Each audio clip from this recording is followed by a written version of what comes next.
Kapayapaan ni Kristo at salita niyang totoo naway manahan sa inyo.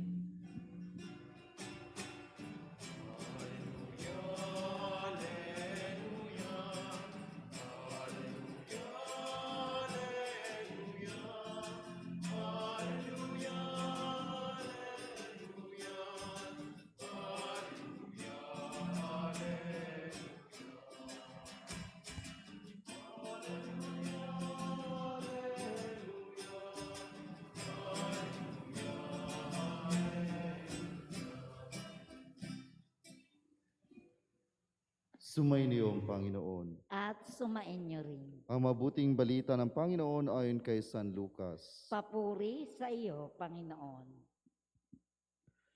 Taon-taon tuwing pista ng Paskwa, ang mga magulang ni Jesus ay pumupunta sa Jerusalem. At nang 12 taon na siya, pumaroon sila gaya ng dati nilang ginagawa.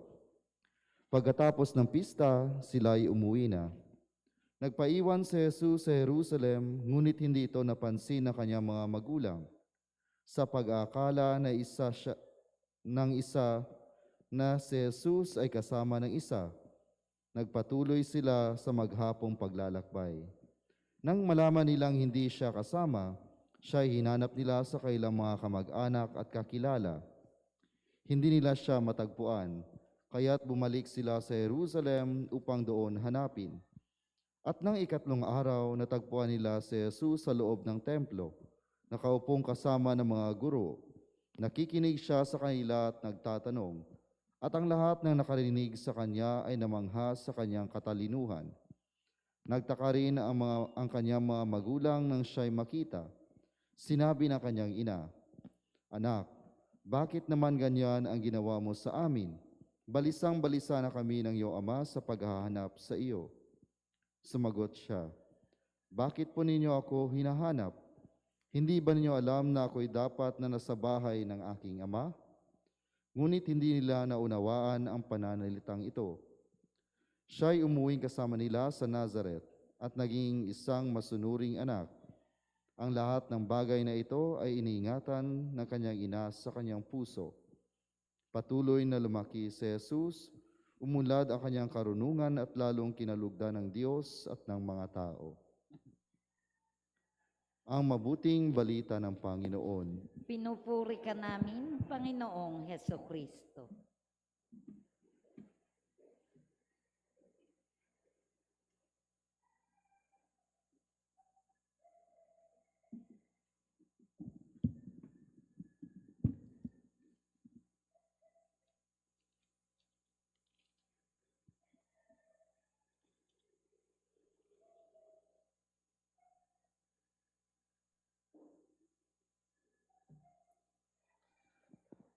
Ang mga ama ay binigyan ng Panginoon ng kapangyarihan sa mga anak at iniutos niya na sundin ng mga anak ang kanilang ina.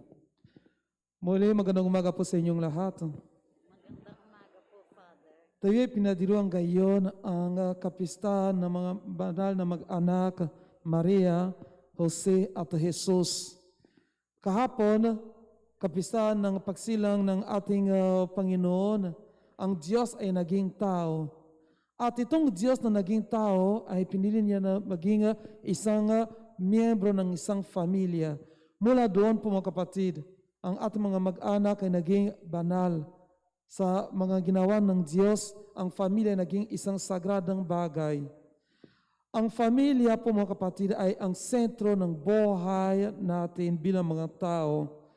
Ang bukal ng buhay. May isang magandang kawikaan na nagsabi, ang pamilya ay parang isang gubat. Pag nasa malayo, siksik ang mga puno. Pero pag nasa loob, kanya-kanyang kalagayan. Iyan po mga kapatid ang realidad ng pamilya. Tayo'y tinawag upang maging santo sa pamagitan ng buhay, pamilya. Tayo tinawag upang maging santo sa pamagitan nitong buhay, pagkakaisa, pagsusundo at ano pang ginagawa natin sa pamilya. Ang umilia ko talagang ngayon ay sentrado sa ating unang pagbasa at sa pangalawang pagbasa, sayang walang mga kabataan dito ngayon, walang mga bata. Ano po ang buhay pamilya at ano ang atin dapat gawin bilang mga mag-anak at bilang mga miyembro ng isang pamilya? Magandang sabi ni Sirach sa atin sa unang pagbasa. Ito po mga kapatid, ay maging isang explanation ng ang pinakamagandang utos ng Panginoon para sa buhay pamilya. Ang ikaapat ng utos. Ano po ang sabi ng Panginoon para sa ating buhay sa pamilya? O ano ang buhay pamilya ayon sa plano ng Diyos? Doon po sa mga sabi ni Sirach, makita natin kung ano ang dapat maging ang relasyon sa isang pamilya. Ano dapat maging ang relasyon sa mga mag-anak sa isang bahay. Sabi ni Sirach, simula sa mga obligasyon ng mga anak sa kanilang mga magulang. Kasi sa pamilya talaga, doon po malaman ang ating mga obligasyon. Doon po malaman ang ating mga dapat gawin at mga hindi dapat gawin. Ang pamilya ay ang bukal ng edukasyon. Ang pamilya ay bukal ng buhay, bukal din ng pagmamahal. Sabi ni Sirach sa atin sa unang pagbasa na ang mga ama ay binigyan ng Panginoon ng kapangyarihan sa mga anak.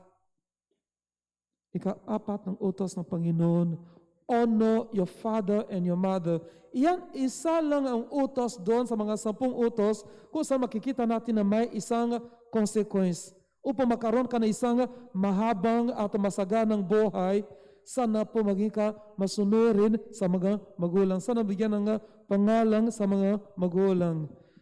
Ang mga sabi ni Sirach ay sentrado talaga sa itong realidad ng ating buhay sa pamilya.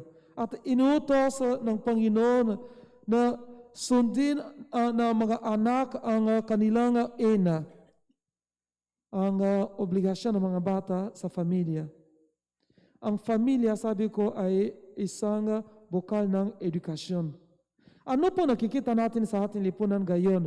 Ano po nangyayari sa ating mga komunidad o sa ating mga bayan ngayon?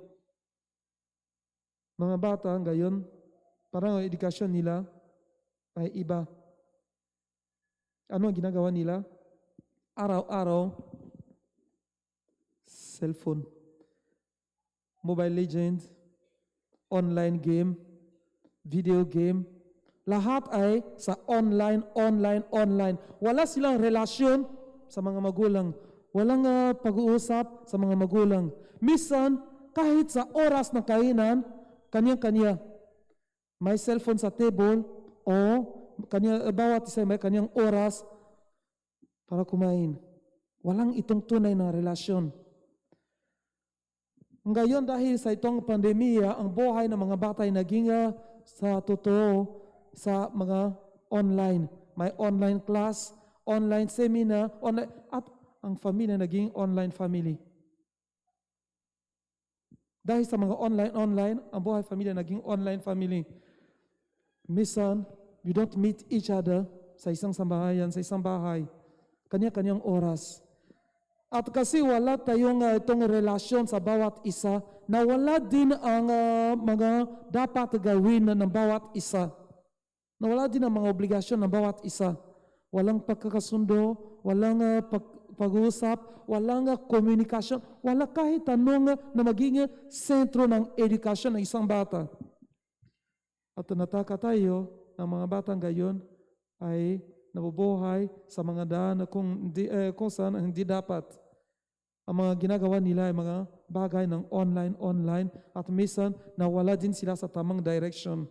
Ang sabi ni Sirach sa atin sa unang pagbasa ay isang obligasyon ng mga bata sa itong relasyon nila sa mga magulang.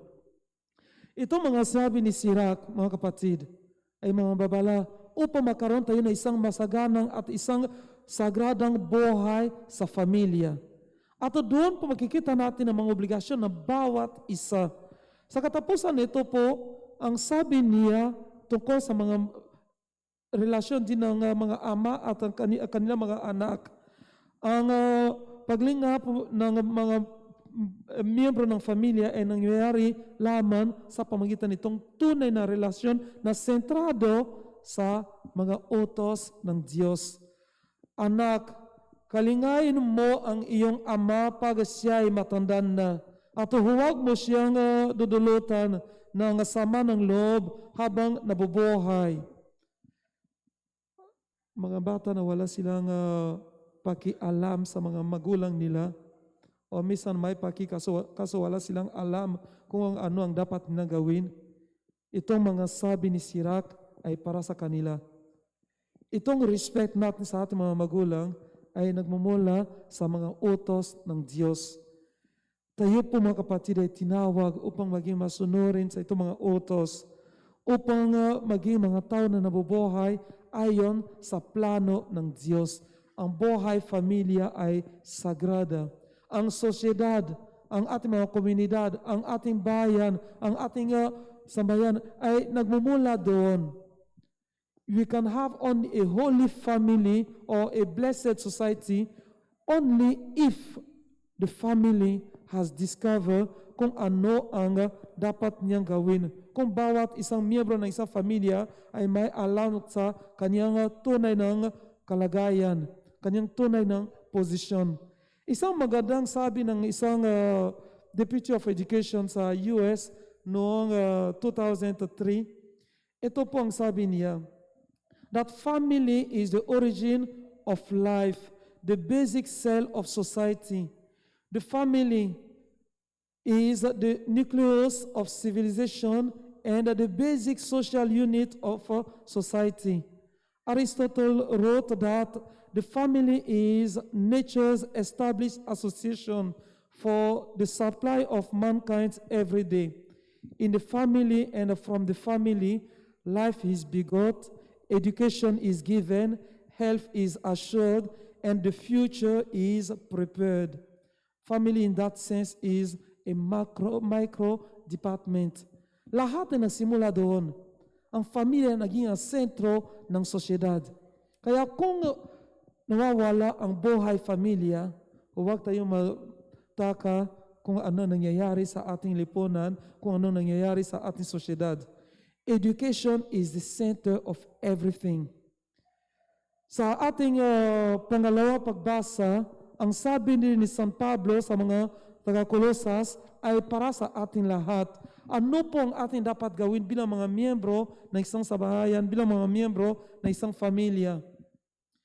Bawat isa may kanyang obligasyon sa pamilya. Hindi lamang ng mga anak, mga mag-asawa din. Meron silang obligasyon para sa itong relasyon nila sa bawat isa. At sa matapos ng itong pangalawang pagbasa, ang sabi ni San Pablo sa mga taga-Kolosas ay isang imbitasyon din para sa relasyon na mga magulang at mga anak nila. Ang sabi niya sa mga babae, pasakop kayo sa iyong asawa, sapagkat iyan ang kalooban ng Panginoon. Mga lalaki, ibigin ninyo ang iyong mga asawa at huwag silang pagmamalupitan. Mga anak, sundin ninyo lagi ang iyong mga magulang, sapagkat ikinalulugodan iyan ng Panginoon. Mga ama, huwag ninyong kagalitan ng labis ang iyong mga anak, at baka manghina ang kanilang loob. Ang ating relasyon sa pamilya ay sana maging sagrada. Ano po ang pamilya at ano ang ating dapat gawin bilang mga miyembro na isang mag-anak? Sa Ebanghelyo, meron tayo na isang magandang halimbawa, magandang imahe ng pamilya. Ang mag-anak ni Jesus, Maria at Jose. Doon po may pakialam sa bawat isa. Doon po may itong tunay na kaugnay sa bawat isa. Doon po ang mga magulang ay may obligasyon upang gabayan ang kanilang mga anak. Minsan maganda sa ating mga TV channels, pag may ilan-ilan mga movie, may mga sulat, patnubay at gabay ng mga magulang, SPG o ano pa. striktong patnubay at gabay ng mga magulang. Pero kahit may SPG na nakasulat doon, wala mga magulang. Kaya ang gabay ay sa bata mismo. Kung anong gusto niya manood sa TV, tara na, walang problema, walang bawal sa bahay nito. Kung walang bawal sa bahay, walang bawal din sa sosyedad. Ang mga ginagawa nila sa bahay, iyan din ang mga ginagawa nila sa labas. Kung wala silang pakialam sa bawat isa sa bahay, wala sila din paki sa labas. At nagtaka tayo kung ano nangyayari sa ating lipunan. Sa ating ebanghelyo na narinig natin, tungkol sa itong nawalang si Jesus sa templo, doon po makikita natin ang gabayan ng mga magulang sa mga anak nila. Sina Jose at Maria, nakita nila na nawala si Jesus. Ano ginawa nila? Kahit malayo sila, bumalik sila hanggang sa Jerusalem. Hanap-hanap ang bata sa loob ng 3 araw. At sa pagkita niya, ang sabi nila ay, anak, bakit po ginawa nito sa atin? Tingnan mo na sa loob ng 3 araw, tayo nababalisa sa hanap-hanap sa iyo. Tayo po mga kapatid ay may itong obligasyon bilang mga magulang, bilang mga mag-anak, bilang mga mag-asawa, kaugnay, komunikasyon at gabay. Doon po ang pamilya ay magiging sagrada. Manalangin tayong gayon para sa lahat ng mga mag-anak upang sa pamagitan ni na Jesus, Maria at Jose, malalaman natin ang ating mga obligasyon at sundin natin itong plano ng Diyos para sa buhay pamilya. Kasi ang sosyedad ay namumula doon. Ang pamilya ay ang bukal ng buhay. Ang pamilya ay ang bukal ng pagmamahal. Ang pamilya ay ang bukal ng itong pagkakaisa. Sa ating pangalawang pagbasa, isang magandang sabi din ni San Pablo na magiging instrumento para sa ating mga buhay pamilya. Ang sabi niya ay, kayo hinirang ng Diyos, itinalaga para sa Kaniya at minamahal niya. Kaya dapat kayo maging mahabaging, maganda ang kalooban, mapagpakumbaba, mabait at matiisin. Sana po sa bawat pamilya, makita natin itong mga katangian at mabuhay tayo masunurin sa plano ng Diyos sa ngalan ng Ama, Anak at Espiritu Santo. Amen. Sumasampalataya ako